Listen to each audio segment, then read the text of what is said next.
आज रामलीला मंचन का 8वां दिन है। आज की लीला का प्रथम दृश्य रावण के पास खबर जाती है कि वानर ने अशोक वाटिका को तहस नहस कर दिया है। रावण अक्षय कुमार को भेजते हैं। हनुमान जी अक्षय कुमार का वध करते हैं। उसके बाद मेघनाथ जाते हैं और हनुमान जी के साथ युद्ध करके उनको नागपाश में बांध देते हैं। हनुमान जी रावण के दरबार में उपस्थित होते हैं और जो हनुमान जी और रावण का जो संवाद होता है उसमें कई सारी बातें होती हैं। रावण के ज्ञान को दरकिरार रखते हुए हनुमान जी, तुलसीदास जी ने जो रामायण में लिखा है कि वसनहीन नहीं सो सुरारी सब भूषण भूषित बरनारी, सब चीजों का निचोड़ उन्होंने तुलसीदास जी ने रामायण में इस उसमें चौपाई में बोल दिया है। उसके बाद हनुमान जी बहुत समझाते हैं, विभीषण मदद करते हैं हनुमान जी की और पूंछ में आग लगाने के लिए बोला जाता है। उसके बाद यहाँ समुद्र तट पे हनुमान जी का इंतजार कर रहे होते हैं वानर सेना। हनुमान जी आते हैं, सभी खुशी खुशी उस दृश्य में राम जी से मिलते हैं। उसके बाद इधर विभीषण जो है रावण को समझाते हैं कि आप सीता को वापस कर दीजिए। रावण नहीं मानते हैं, वो उल्टा जो है विभीषण को धुतकार के भगा देते हैं। विभीषण जो है राम सेना में शामिल हो जाते हैं।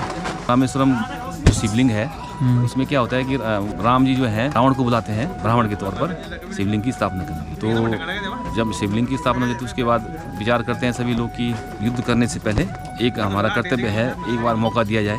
तो सब विचार करते हैं कि अंगद को भेजा जाए। अंगद जाते हैं, रावण को बहुत समझाते हैं, लेकिन रावण अपने घमंड में सुनता नहीं है और अंगद जी अपना बल दिखा के आते हैं। आगे अब कल की लक्ष्मण शक्ति, मेघनाथ वध वगैरह, कुंभकर्ण वध कल की लीला में।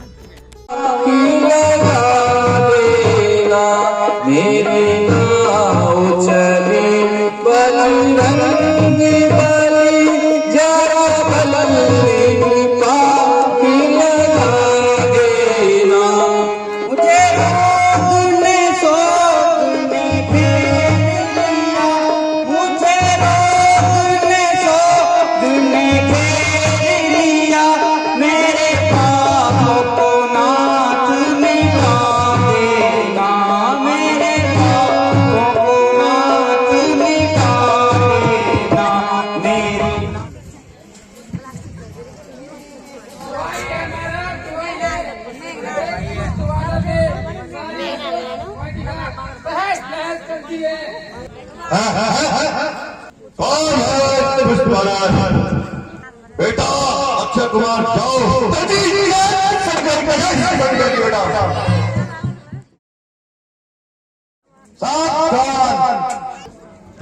सावधान, किसी प्रकार तू वाटिका को नष्ट करके जीवित नहीं जा सकता। तो तू जीवित जाने की आदत से यहाँ आया है? सावधान हो जा, तू भी सावधान हो जा।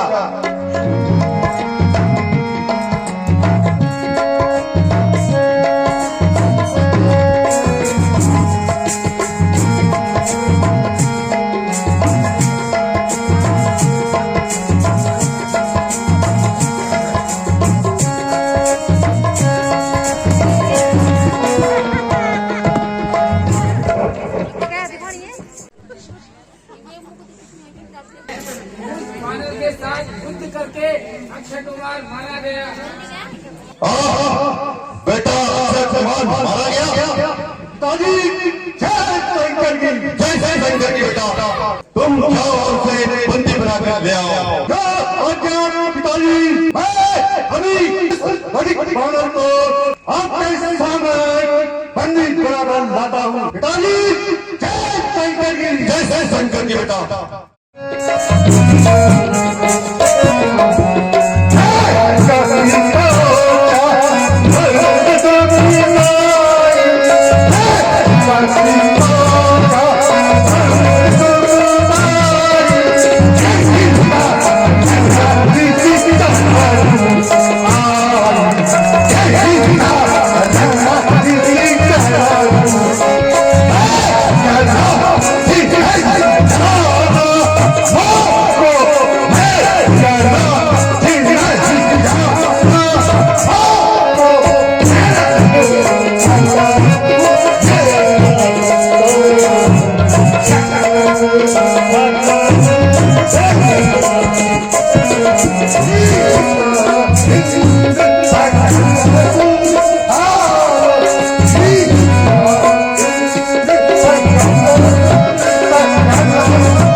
यदि मैं इस ब्रह्म ध्वज को काट देता तो इससे ब्रह्मा जी का अपमान होता। चल अब रावण से भेंट होगी। पिताजी जय शंकर की, जय शंकर की बेटा। पिताजी भाई अच्छा तो अधिक और उद्यान वाटिका को आज पहुंचाने वाला बंदर आपके सम्मत प्रस्तुत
हुए पल मोह लगी भूख, हुए पल मोह लगी भूख, कभी समाओ थे नहीं रूप, कभी समाओ थे नहीं रूप, जिन हो ही मारा तीर में मारा, जिन हो ही मारा तीर में मारा, तापर बना कौन कुमारा, तापर बना बनाया कुमारा।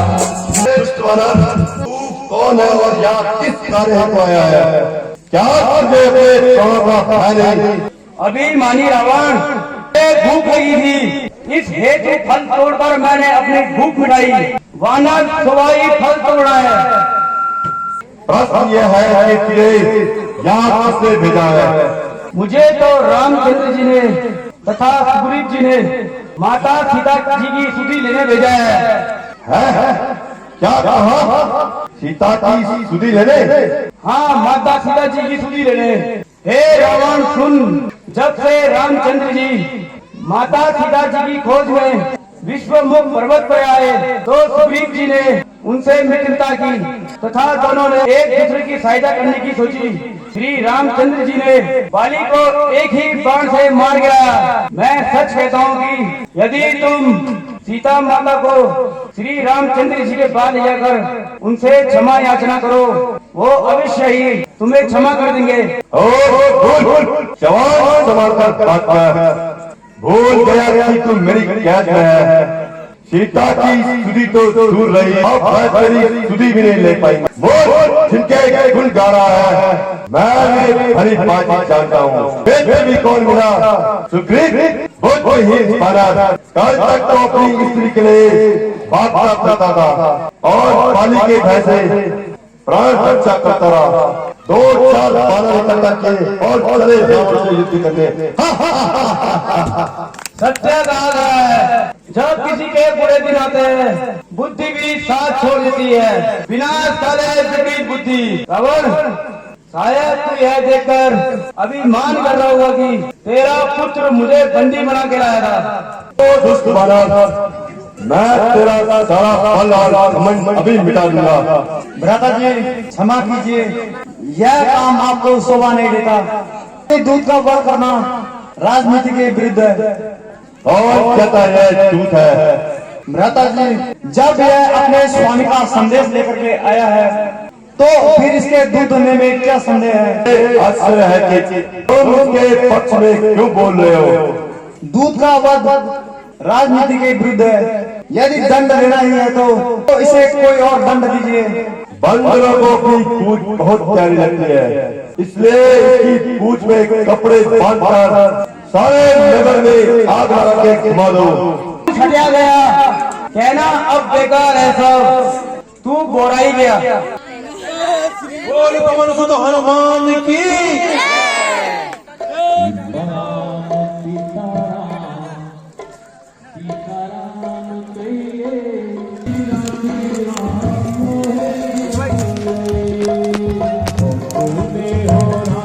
लंका जला दी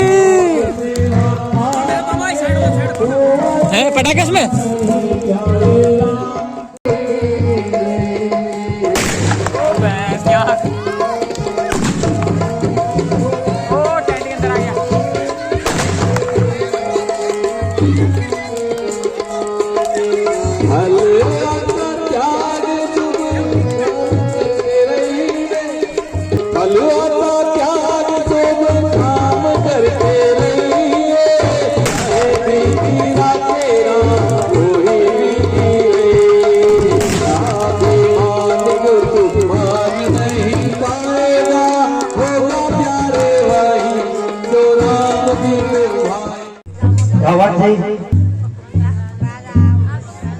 हमारे वापस जाने का समय भी अब खत्म होने वाला है, किंतु अभी तक हनुमान जी वापस नहीं आए।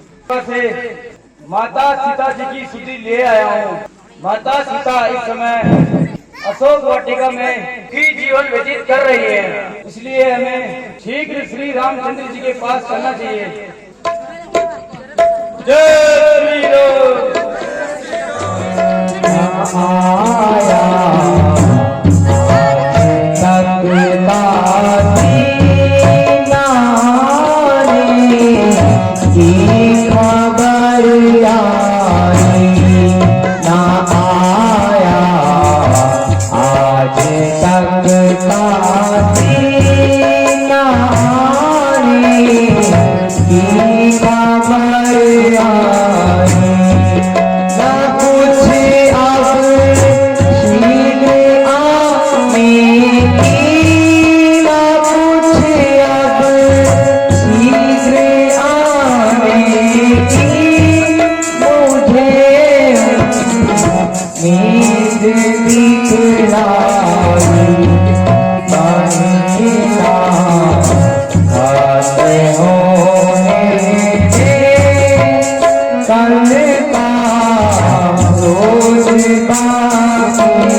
महीना समाप्त होने वाला है तो अभी तक हनुमान जी नहीं आए। ना जाने कहाँ जंगलों में भटकते रहे होंगे। मैंने व्यर्थ ही उन्हें कष्ट दिया। आयुष्मान भगवत प्रणाम, भगवत प्रणाम। आयुष्मान आयुष्मान। हे महावीर धन्य हो, कहो कुशल पूर्वक कहो। आपका आशीर्वाद मेरे साथ है तो मुझे दुख किस बात का। हे पवन पुत्र, कहीं सीता की सुधि मिली? आपके आशीर्वाद से मैं माता सीता जी की ले आया हूँ। पहले मैं उन सब स्थानों में गया जहाँ मैं जानता था, किंतु कहीं भी माता जी का पता नहीं चला। अंत में मैं लंका की ओर गया। पहले तो राक्षसों से युद्ध हुआ, फिर विभीषण जी तक पहुँचा। मैंने कहा कि माता सीता अशोक वाटिका में बंदी है तथा उन्होंने ही मुझे वहाँ तक पहुँचाने का मार्ग बताया। जब मैं वहाँ पहुँचा तो देखा कि दुष्ट रावण माता जी को अनेकों भय दिखा रहा था, किंतु माता जी अटक रही। जब रावण चला गया तो माता जी आपका स्मरण करने लगी, से फिर नार आ गया और मैंने माता जी को लांछनों देते हुए मुद्रिका दे दी, जिससे माता जी का मुझ पर विश्वास हो गया। हमारी सीता से कुछ बातें भी हुई? माता जी से बात ही नहीं, बल्कि मैं लंका की पीठ से पीठ बजा के आया हूँ। किंतु भगवान माता जी की दशा बहुत दयनीय है। उनका दुख कहना बहुत कठिन है। वो तो केवल आपके इनाम की रट लगाई बैठी है। उसने कुछ कहा भी? हाँ भगवान, उन्होंने कहा यदि 2 माह के अंदर आपने मेरी सुधि ना ली तो आप मुझे जीवित नहीं पाओगे तथा उनके पास यही चूड़ामणि रह गया था, तो माता जी ने निशानी के बतौर दिया है। और साथ में ये भी कहा है कि इंद्र पुत्र जैन जी के साथ और उसके पीछे छोड़े गए सीख के बाण उनका स्मरण करा देना, जिससे कि आपको मेरे यहाँ आने का स्वाद हो जाएगा। निसंदेह यह मेरी प्राण प्यारी का ही आभूषण है। यह हनुमान, मैं तुम्हें क्या कह सकता हूँ। आज तुम्हारे द्वारा ही मुझे मेरी प्राण प्यारी की सुधि मिली है। भगवान, तो मेरा कर्तव्य था।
भविष्य के विषय में आप सबकी क्या राय है? अब चलने की तैयारी कीजिए। महादेव जी की स्थापना करने की मेरी इच्छा है। कहो तुम्हारा क्या विचार है? बहुत अच्छा भ्राता जी, सेवक को आज्ञा दीजिए। किंतु पूजन का प्रश्न कुछ जटिल जान पड़ता है। इधर कोई ऐसा विद्वान नजर नहीं आता जो कि शिवलिंग की स्थापना कर सके। हाँ, याद आया, रावण को ही बुलाना होगा क्योंकि वो सभी वेदों का जानकार है। भ्राता जी, यह आप क्या कह रहे हैं? रावण तो हमारा शत्रु है। लक्ष्मण, तुम्हारा कहना भी सत्य है, किंतु इस समय हम उसे एक ब्राह्मण के रूप में बुला रहे हैं, ना कि शत्रु के रूप में। आपकी इच्छा के विरुद्ध मैं कुछ नहीं कह सकता हूँ। जैसी आपकी आज्ञा होगी वैसा ही करूँगा। अच्छा, तुम जाकर पुष्प ले आओ। जो आज्ञा भ्राता जी। आप जाकर रावण को आमंत्रित करके ले आइए। उनसे मेरी तरफ से कह देना कि मैं समुद्र तट पर शिव की स्थापना करना चाहता हूँ। इस हेतु आपके द्वारा ही यह कार्य संपन्न करना चाहता हूँ। वह अवश्य ही आपके साथ आ जाएंगे। जो आज्ञा भगवान। जय श्री राम। आचार्य जी प्रणाम। आचार्य जी प्रणाम। आचार्य जी, हमारी इच्छा है कि इस पवित्र स्थान पर आप हमारे लिए शिवलिंग की स्थापना करें। ओम शिवाय, ओम नमः शिवाय, ओम नमः शिवाय, ओम नमः शिवाय, ओम नमः शिवाय, ओम नमः शिवाय, ओम नमः शिवाय, ओम नमः शिवाय, ओम नमः शिवाय। हे यजमान। आचार्य जी, इस समय हमारे पास देने को कुछ भी नहीं है। अच्छा आचार्य जी प्रणाम। मान जी, आप आचार्य जी को के स्थान के साथ छोड़कर आइए। जो आज्ञा भगवान। जय श्री राम। समुद्र पार करने की क्या सोची है? भ्राता जी, आपके एक ही अग्निबाण से यह सारा सिंधु सूख जाएगा और हमारी सेना पार हो जाएगी। भैया, इसमें हमारी क्या बड़ाई है? अपने से छोटे पर शक्ति का प्रयोग कभी नहीं करना चाहिए। नम्रता से किया हुआ कार्य सदा सुखकारी होता है। इसलिए हमें सबसे पहले सिंधु की प्रार्थना करनी चाहिए, से उनकी मर्यादा की रक्षा हो सकेगी। जो आज्ञा भ्राता जी। कठोरता से काम लेना होगा और अग्निबाण से समुद्र को सुखाना ही पड़ेगा। भगवान, आप तो करुणा के सिंधु हो, दया कीजिए भगवान। यदि आप अपने विचार पर दृढ़ रहें तो मैं मर्यादा ही हो जाऊंगा। तो आप ही हमको मार्ग बताइए जिससे हम पार हो जाए। भगवान, मैं आपसे यही प्रार्थना करना चाहता हूँ कि आपकी सेना में नल और नील नाम के योद्धा है, से आप पुल बनाइए। जो भी वस्तु और जल में फेंकेंगे वह ना तो डूबेगी और ना ही बहेगी। इस प्रकार आपका पुल बन जाएगा और मेरी मर्यादा भी भंग नहीं होगी। अच्छा, तो फिर ऐसा ही होगा। आप निर्भय रहो। आप धन्य हैं भगवान। हे नंदिनी, कृपा करके समुद्र पर शीघ्र ही पुल बना दीजिए। जय श्री राम, जय श्री राम, जय श्री राम, जय श्री राम। हे सुग्रीव जी, इतने दिनों तक परिश्रम करने के कारण सारी सेना थक चुकी है, इसलिए आप सब लोग विश्राम कीजिए तथा हनुमान जी आप सेना की सुरक्षा का ध्यान रखिए। जो आज्ञा भगवान। मंत्री जी कहिए, राज कार्य ठीक तो चल रहा है। राज कार्य तो ठीक चल रहा है। अभी अभी गुप्तचरों से सूचना मिली है, शत्रु सेना हमारी सीमा में घुस गई है। कहिए हमें क्या आज्ञा है? मेरे सभासदों, कहिए आपका क्या विचार है? महाराज, की सेना ने देवताओं तक को परास्त किया है, फिर इन वानरों की हिम्मती क्या? बहुत सुंदर।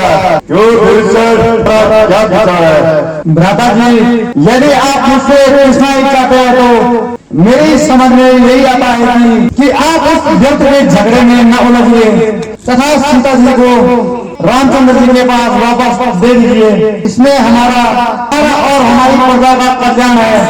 यदि आप उन्हें साधारण मनुष्य समझते हैं, वे साधारण मनुष्य न होकर तीनों लोगों के स्वामी नारायण है, उनसे डर बनाना कदापि ठीक नहीं है। अबे नमक हराम, निर्लज्ज, निसंदेह तेरी शत्रुओं से मित्रता है और तू हमारे देश के शत्रुओं को बताता है। भ्राता जी, आपके विचार कदापि सत्य नहीं है। ना तो मैं उनका ही पक्ष लेता हूँ और ना ही आपकी बुराई चाहता हूँ, किंतु मैं आने वाले संकट को देखते हुए डरता हूँ। आप तो जानने वाले हैं कि पराई स्त्री का हरण करना महापाप है। भलाई इसमें है कि आप उनकी स्त्री को उन्हें वापस कर दीजिए, अन्यथा मुझे भय है कि हमारा सारा को कहीं नष्ट न हो जाए।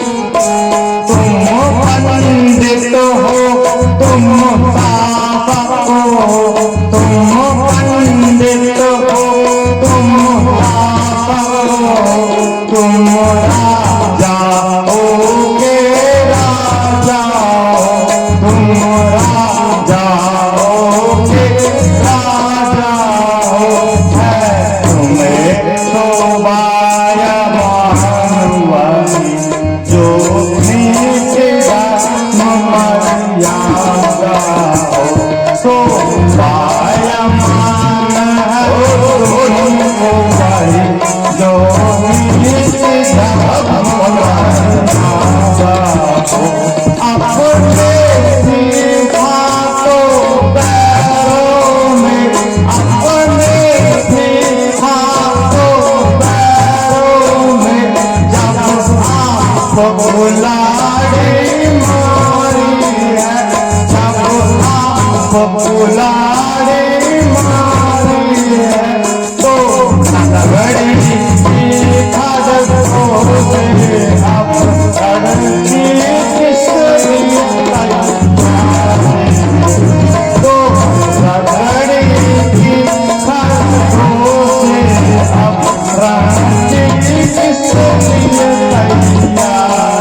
तू अभी इसी समय यहाँ से चले जा और तेरी बहन को ग्रुप करे और तुझे उसमें राय दे जिन्हें से तो अच्छा था कि तू पैदा होते ही मर जाता।